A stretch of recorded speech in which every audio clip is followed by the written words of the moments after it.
நாட்டுக்கோழி வறுவல் பண்ணுறதுக்கு 1 கிலோ நாட்டுக்கோழி வாங்கிட்டு வந்திருக்கோம். இப்போ அதை குக்கரில் சேர்த்துக்கலாம். இது கூட ஒரு 1/4 ஸ்பூன் மஞ்சள் தூள், கொஞ்சமாக உப்பு. நம்ம வறுவல் பண்ணுறதுனால அதிகமாக தண்ணி சேர்த்து நம்ம வேக வைக்கக்கூடாது. அதனால் கறி பாதி முங்குற அளவுக்கு நீங்கள் தண்ணி ஊற்றிக்கோங்க. முடிஞ்ச அளவுக்கு 1/4வாசி முங்குற அளவுக்கு தண்ணி இருந்தால் கூட போதும். பாருங்கள், பாதி கறி முங்குற அளவுக்கு தண்ணி சேர்த்துருக்கோம். குக்கர் மூடி விசில் போட்டு ஸ்டவ் ஆன் பண்ணிக்கலாம். இப்போ நாம் இதில் ஒரு 6-7 விசில் விட்டு ஆஃப் பண்ணிக்கலாம். ஸ்டவ் ஆன் பண்ணி ஒரு கடாய் வச்சுட்டு அதில் கொஞ்சமாக தண்ணி சேர்த்துக்கலாம். 8 காஷ்மீரி ரெட் சில்லி எடுத்து நம்ம இந்த தண்ணியில் சேர்த்துக்கலாம். இப்போ இது நல்லா வேகட்டும். கொதிச்சு நம்ம போட்ட காஷ்மீரி ரெட் சில்லி நல்லா தண்ணியில் வெந்துடுச்சு. இப்போ ஸ்டவ் ஆஃப் பண்ணிட்டோம். ஸ்டவ் ஆஃப் பண்ணிவிட்டு இதை நம்ம ஒரு மிக்ஸி ஜாருக்கு மாற்றிக்கலாம். கொஞ்சமாக தண்ணி சேர்த்துருங்க. தண்ணி சேர்த்துட்டு இதை நல்லா பேஸ்ட்டு போல் அரைச்சிக்கோங்க. முக்கியமாக இது சூடு ஆறுனதுக்கப்புறமா அரைச்சிக்கோங்க. சிக்கன் வேக வச்சு ஸ்டீம் இறங்கிடுச்சு. இப்போ எடுத்து பார்க்கலாம்.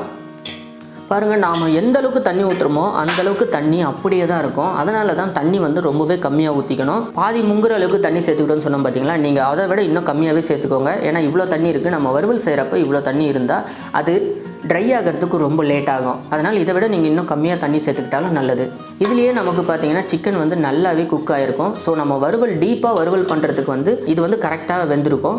அதனால தான் ஒரு 6-7 விசில் விட்டு நம்ம எடுத்துருக்கோம். இப்போ நம்ம வறுவல் செஞ்சிடலாம். ஸ்டவ் ஆன் பண்ணி ஒரு கடாய் வச்சுருக்கேன். கடாய் நல்லா சூடு ஏறினதும் 100 ml நல்லெண்ணெய் சேர்த்துக்கலாம். நாட்டுக்கோழிக்கெல்லாம் பார்த்திங்கன்னா நல்லெண்ணெய் சேர்த்துக்கிட்டிங்கன்னா ரொம்பவே டேஸ்ட்டாக இருக்கும். எண்ணெய் சூடு ஏறினதுமே 2 ஏலக்காய், ஒரு சின்ன துண்டு பட்டை, 4 கிராம்பு, ஒரு அன்னாச்சி பூ, இது எல்லாத்தையும் எண்ணெயில் சேர்த்துடலாம். கூடவே 1/2 ஸ்பூன் சோம்பு சேர்த்துக்கிறேன். நல்லா பொரிஞ்சதும் 100 கிராம் சின்ன வெங்காயம் சேர்த்துக்கிறேன்.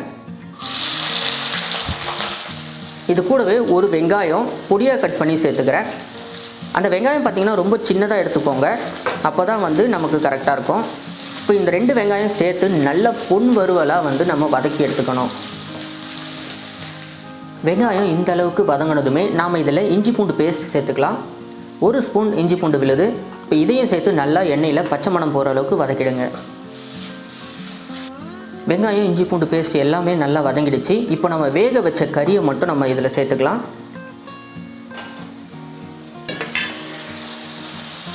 கறியை சேர்த்துட்டு நல்லா இந்த எண்ணெயில் ஒரு 2-3 நிமிஷத்துக்கு நல்லா வதக்கி விடுங்க. வேக வச்ச கறியை மட்டும்தான் சேர்த்துக்கணும். தண்ணியை இது கூட நம்ம இப்போ சேர்த்துக்கக்கூடாது. நல்லா ஒரு 3 நிமிஷம் எண்ணெயில் சிக்கனை நல்லா வதக்குனதுக்குமே இது கூட ஒரு சின்ன சைஸ் தக்காளியை சேர்த்துக்கிறேன். இதோட நாம் வேக வச்சு அரைச்சி எடுத்துருக்கோம்ல ரெட் சில்லி, அந்த பேஸ்ட்டையும் இது கூட சேர்த்துடலாம். இது கூட 1 ஸ்பூன் மிளகாய்த்தூள், 1 ஸ்பூன் மல்லித்தூள், கொஞ்சமாக மஞ்சள் தூள். வேக வைக்கும் போதும் நம்ம மஞ்சள் தூள் சேர்த்துருக்கோம். ஸோ அதனால் கொஞ்சமாக சேர்த்துக்கோங்க. உப்பு நம்ம வேக வைக்கும் போதே சேர்த்துருக்கோம். அதிகமாக சேர்த்துருந்தீங்கன்னா இப்போ நம்ம சேர்த்துக்க வேண்டாம். கொஞ்சமாக சேர்த்துருந்தீங்கன்னா இப்போது கொஞ்சமாக உப்பு சேர்த்துக்கலாம். பார்த்துட்டு உப்பு சேர்த்துக்கோங்க, அதுதான் நல்லது. இப்போ இது எல்லாத்தையும் நல்லா கலந்து விட்டு ஒரு 2 நிமிஷத்துக்கு நல்லா இந்த எண்ணெயில் வதக்கி விடுங்க.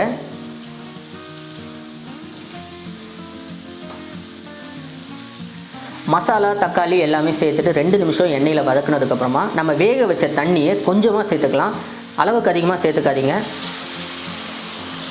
கொஞ்சமாக சேர்த்துட்டு இப்போ இதை நல்லா நம்ம ஒரு 5 நிமிஷத்துக்கு குக் பண்ண போகிறோம்.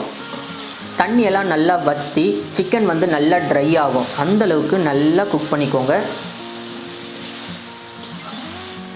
5 நிமிஷம் நல்லா பாருங்கள். நம்ம வதக்கி எடுத்ததுக்கப்புறம் அந்த ஊற்றின தண்ணியெல்லாம் நல்லா ட்ரை ஆகிடுச்சு. எண்ணெயும் நல்லா மிதந்து வருது மேலே. இப்போ நம்ம கடைசியாக 1/2 ஸ்பூன் கரம் மசாலா சேர்த்துக்கலாம். அடுத்ததாக 1/2 ஸ்பூன் மிளகுத்தூள் சேர்த்துக்கலாம். கடைசியாக கருவேப்பிலையும் சேர்த்துக்கலாம்.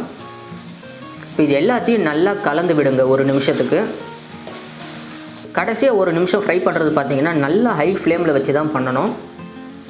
பாருங்கள், நல்லா 1 நிமிஷம் ஹை ஃப்ளேமில் வச்சு நம்ம பண்ண உடனே அந்த வறுவலுக்கான கரெக்டான ஃபார்மேட்டில் இப்போ வந்திருக்கு. பார்க்கவே ரொம்ப சூப்பராக இருக்கும் இந்த வறுவல். அதுவும் நாட்டுக்கோழியில் இந்த மாதிரி நல்லா ஊற்றி கடைசியாக அந்த மிளகு தூவி கருவேப்பிலை மணத்தை லாஸ்ட்டாக கருவேப்பிலை தூவி இந்த மணத்தோடு நம்ம சாப்பிட்றப்ப நாட்டுக்கோழி வறுவல் அப்படியே வாயில் ருசி அப்படி தாறுமாறாக இருக்கும்.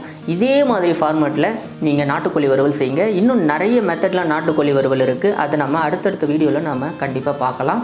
இப்போ நம்ம ஸ்டவ் ஆஃப் பண்ணிடலாம். இப்போ இந்த நாட்டுக்கோழி வறுவலை நம்ம பரிமாறிக்கலாம்.